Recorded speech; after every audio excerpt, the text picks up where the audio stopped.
gộp lain beta tunggu dep ngan bangsa Roma sunia Aceh tak berjaya.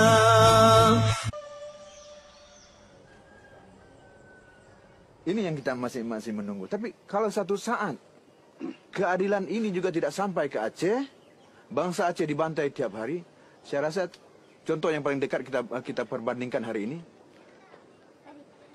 kesabaran bangsa Palestina.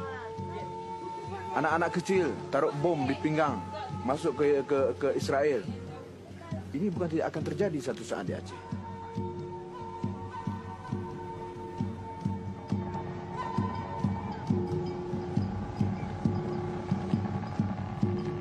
Proxies, mad dog pills, to make them crazy.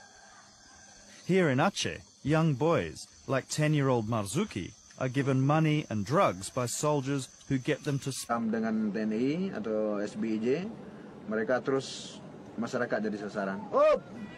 Gitu.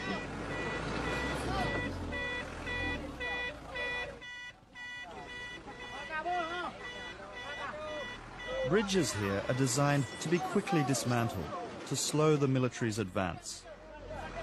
This also makes life more difficult for Gum and the villagers. In fact, people say that life is harder than it's ever been. Even worse than the brutal 10-year-long military operation known as DOM.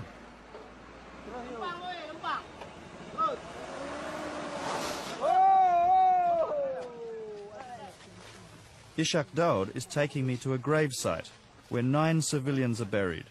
Victims, he says, of state-sponsored terror. Dom parah juga, tapi tidak pernah dibunuh satu hari dalam sekelip mata sampai 35 orang.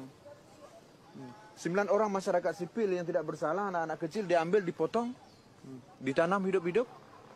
Jadi masa Dom tidak pernah sampai segitu. Satu dihabisin.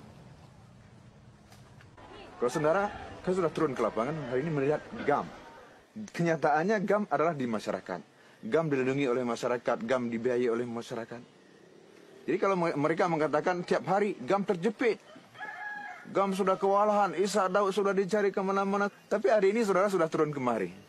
Apa pendapat masyarakat yang sudah saudara wawancari, macam mana GAM bergaul dengan masyarakat, di mana GAM tidur, siapa yang biaya GAM, itu kan sudah jelas.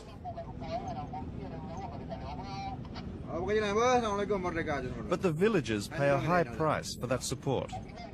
Ishak Daud says that after every Gum ambush, the security forces take their revenge.